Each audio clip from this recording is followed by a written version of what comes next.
bucket list is the concept of, I want to make sure that we check this off. I want to make sure that we get this done. And it's not just about the size of the adventure, it's about actually committing to getting it done. The goal isn't perfection. I think it's about the progress and enjoying the process, and we talked about that. Like, enjoy working together as you get to accomplish this and do this. Don't let conflict stop you though. Yeah. Because I think that is what we're kind of in this phase, especially with blended families, are like, oh, as soon as conflict comes up, I need to retreat so that I keep peace. Yeah. And I think that oftentimes conflicts with what we know to be right. Yeah. So just because there's conflict doesn't mean you should stop. Your blended family has a 100% chance of success when you do it God's way. We're Blended Kingdom Families, and we want to provide biblical resources to heal and restore families with a message of hope for the next generation.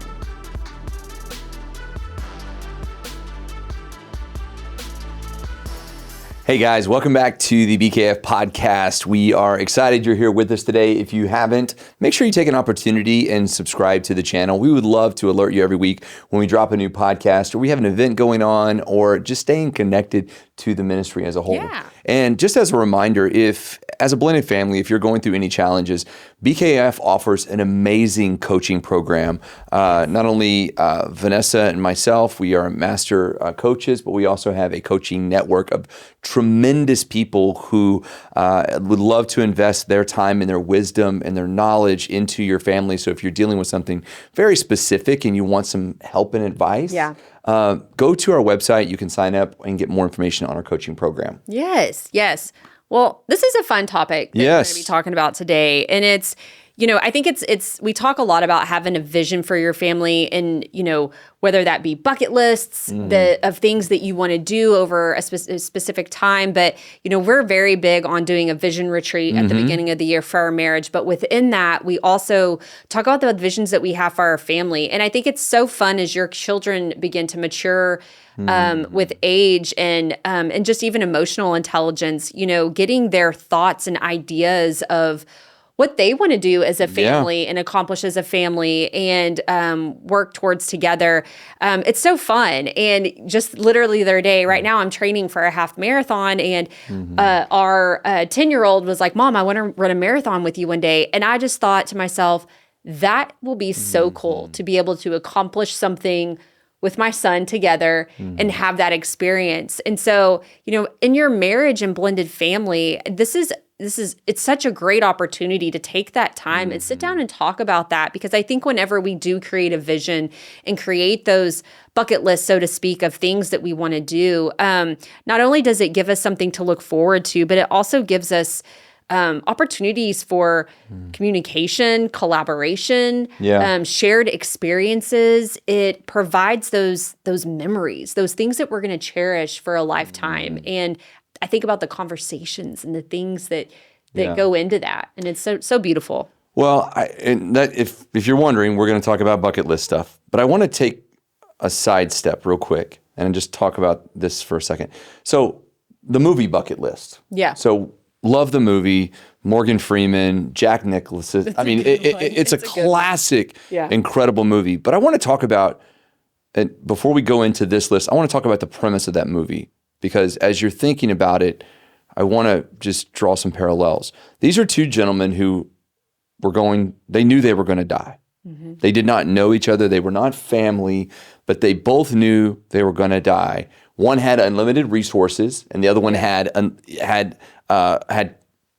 idea of what they wanted to do. So they created this bucket list and they go on this journey together and they go see all these amazing things. And I think the start of this movie is all about this concept of let me do materialistic things. Yeah. And that's why I love this movie. Yeah. It's all about, let's drive the fancy car, let's go to this.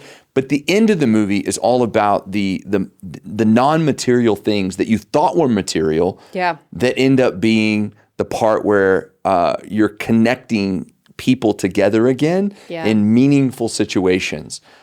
And that's why I think the movie resonates with so many people. Is we look at bucket list and we say, well, let's go do this, let's see this, let's buy this, let's experience this. And that's in its essence is not bad. Yeah. But our life and our intentionality around this concept of the bucket list should be with the end result of feeling more connection and feeling more ability to pass down legacy to our children and have those intentional type of experiences. Because the parallel of the movie, we are also on a limited time basis. Yes. We also will die. Yeah. We will go to heaven and it will happen. Yeah. So they just had a specific amount of time, whereas we think we have unlimited amount. Yeah. And we don't. Yeah. So that's why I want to just draw that parallel to that movie and say, hey, there's a reason we can do this. Yeah, I love, there's a quote here by Pastor T.D. Jakes, and he says, a family vision isn't just a statement. It's a living, breathing commitment to grow together, support each other's dreams, and celebrate each individual's journey. Mm-hmm. And I think that in itself is the gift, like that God curated this marriage and family and specifically put you all together with all your quirks and unique things and gifts, and you get to experience each other and experience life together. And there's just so much beauty in that. And whenever you can come together and you have these moments of sharing a vision or a dream and doing these things together, it's something that comes to pass. Like it's a thought, and then it comes to fruition, and you're like, wow. And I think there's just the miracle of God is in that. Like there's so many little things like every day that we can see God in, and it's the idea that like we came together, we had this thought, and then we got to walk it out together, experience the Lord in it, and experience His joy through it. Yeah. Well, let's talk about what that may look like. Let's get practical with it. So one, let's build a list of goals, adventures, traditions, and experiences that your blended family wants to achieve together. Now, that could look a little different. Maybe you have little kids versus you have like teenagers or adult children. Yeah. So that this can look a little bit different. So maybe it's you and your spouse saying, hey, what do we want to accomplish together? But we write it down, we talk through it, we talk through the logistics of it, and we say, hey, let's institute. And it doesn't have to be this marathon list of things. Yeah. It could be just 2 or 3 things. It can be simple things. But it's also about the bucket list is the concept of, I want to make sure that we check this off. I want to make sure that we get this done. And it's not just about the size of the adventure. It's about actually committing to getting it done. And I think the process by which you get there as a family, I think is something that can be overlooked. And I think often that time, like the gift is in that. It's that, you know, we took all these steps, we did all these things, we worked this hard, we raised this much money, you know, to go do this trip, you know, for example. And then getting the reward of that and getting the the shared experience of that. I think it celebrates each other's milestones within it, you know. Yeah. And something really practical that a lot of people do is they put out calendars. So you can have like a 1-year calendar, 3-year, 5-year, 10-year. Maybe it's for a graduation, for when, you know, the kids graduate, y'all are all going to do something together, or, you know, whatever that may look like. I think it's learning something new together that you get to do over the years, and you get to look back on and say like, wow, like we saw God in all of this. And as a family, we got to experience this, and that was so cool. Yeah, I think one of the things that if you took a step back and you look back and maybe over your own life, I think one of the things that just kind of landed on me is I think people remember the planning more than the event. I really do. I think they do. I think that, you know, I'm looking at our kids at their age group. I think that they will remember the way we planned together and the way we interacted as we talked about it versus the actual event. I remember going to, like, we took kids to Florida, and if I asked them now, like, do you remember that trip? They may, but I think I'll give you a good example. So we went to Florida and we got stuck at the airport for 6 hours on the way back. I think our kids remember the airport more than the beach. Oh, yes. Because they remember the process more than that. I think back on all the things that you and I have done. I remember planning for it much more than the actual event. And I think that's part of that shared kind of activities experience is where you talk about what the dreams and aspirations or what you'd love to experience. And I think that just connecting with your spouse or your kids and talking through that is going to be more memorable than the actual event that you do. Yeah. Well, and I think some practical things, when you're crafting your own blended family bucket list, so to speak, you can start by sitting down as a family and brainstorming together. And again, you guys, if you have littles, like, this is going to look different. And I think it does get a lot more fun where you are getting more input as your kids do get older. But get input from everyone, including the children, about what they would like to experience or try. You want to include activities for bonding, focused on shared experiences, and set realistic goals. Yeah. And time frames. Yes. That's the other thing is sometimes you have these big aspirations and the time frame just doesn't work.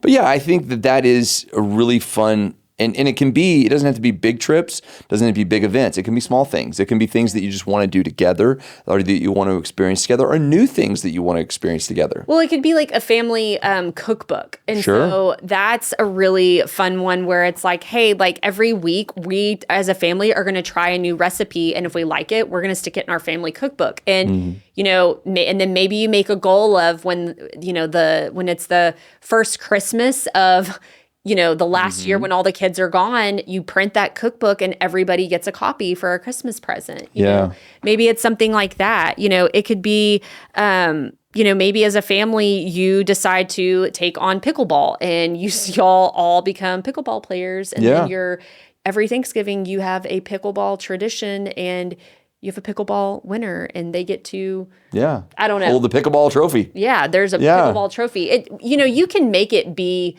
whatever it is that you want it to be. And it can be anything from a trip or creating something physical together. I know for ourselves, and this is something that I think I've worked on it more than you. I'm not saying that to throw you under the bus. But I feel like every time she does that and grabs my hand, she's about to throw me under the bus. I'm not throwing you under the bus. But for us, like having a family Bible where everyone is contributing like notes and... she's much better at that than I am. I'm not good at that. Well, and so you have this family Bible where everyone then begins to contribute like their thoughts and notes and you timestamp it as you do it. And that's such a cool thing to like look back on. And I have it in my Bible, like on specific dates. And it's just so cool to see the thoughts and the things that the Lord pointed out. But to, create those things with your family, like we want to create this, we want to do this. And I think, again, I go back to, it's so cool to see what the Lord and the Holy Spirit will do in and through your family and what that will look like years to come later. Yeah. And the generations that it will touch to come. No, I love that. And again, I think we both have very specific giftings about what this looks like. And bucket list can be it can be really creeped into like family legacy and traditions and things like that. We're really just trying to spur ideas of saying, hey, the intentionality at which you conduct your family has meaning. And it has purpose, and there are so many things that you can do. And I will say this too, just on the point you just made, celebrating individual gifting in this process is very key because you may have ideas that I don't, and I may have ideas that you don't, and that's okay. We're both working together to enjoy that and to make sure that it has a lasting effect. Yeah, and I know we're speaking about a lot of the positive here too, but I do want to hit on this because we have it in our notes, and it's navigating the differences in expectations with this because understanding that there could be some resistance from kiddos in this, or even bonus parents, or ex-spouses, like if there's some involvement there. So just discussing how to approach reluctant family members, and your kids may feel more loyal to the other parent. They may have competing bucket lists. Yes. And Isn't that crazy? Yeah. And so, some of the kids may feel like outsiders. And so again, you guys, you have to take all of this into perspective and understand that when you're doing this and trying to establish this, that there can be some pushback and some reluctancy. And so using discernment and prayer, and again, open and honest communication, where you can talk through those things and get to a place where there's mutual understanding in that. Yeah. I will say this too. Don't let conflict stop you though. Yeah. Because I think that is what we're kind of in this phase, especially with blended families, are like, as soon as conflict comes up, I need to retreat so that I keep peace. Yeah. And I think that oftentimes conflicts with what we know to be right. Yeah. So just because there's conflict doesn't mean you should stop. It means that, hey, we can take a pause, we can talk about it, but if we know something to be good, right, and true, we're not gonna pause this. Yeah. We're gonna keep going, and we will will live this, and if they want to not be included, I understand that, but we're not going to pause our life or the good things that we want to do just because of. Yeah, and I love this note that we have. It's celebrating progress and not perfection. So the goal isn't perfection. I think it's about the progress and enjoying the process, and we talked about that. Like, enjoy working together as you get to accomplish this and do this. Yeah. Bucket list. What's on your bucket list? Well, like I said, you're going to run a marathon. I'm running a marathon. Yeah. So I've been training for that. And I will tell you that, like, I've ran a couple of races before, and you do very much remember the training versus the actual event because it goes by so fast. Yeah, it does. And you're in the moment and you're enjoying it, and the crowd's like, your energy's up and it's awesome. But man, there is something about that training process because I speak to the Lord more when I run. I call it running with Jesus than anything. And it's those little moments and those reminders. And it's in that process that, I don't know, that he's just so present. And so, that's on my bucket list and to run a marathon with Shay, because he said he wanted to run a marathon. I love that. And he probably will do it. Yeah. He runs 2 miles almost every day. He jumps on after I do. Love it. Well, my bucket list item is for you to be not stressed. So I'm continually striving to that one. No, we have a lot of bucket list items. But we hope that this conversation has spurred your thought process to say, what is my bucket list for our family, for our marriage, for me? And let's have those conversations together and try to add some joy into that. I think it'll be a lot of fun. Yeah. Guys, we hope that you've enjoyed this episode. Bucket list, get on your list right now, and we will see you next week. Be blessed in all that you do. Hey friends, so glad you were here with us today, and I hope you enjoyed today's episode. You can find more resources from Blended Kingdom Families at blendedkingdomfamilies.com. Join us again next time as we talk about more blended family topics. Be blessed in all that you do, and remember, nothing will be impossible with God.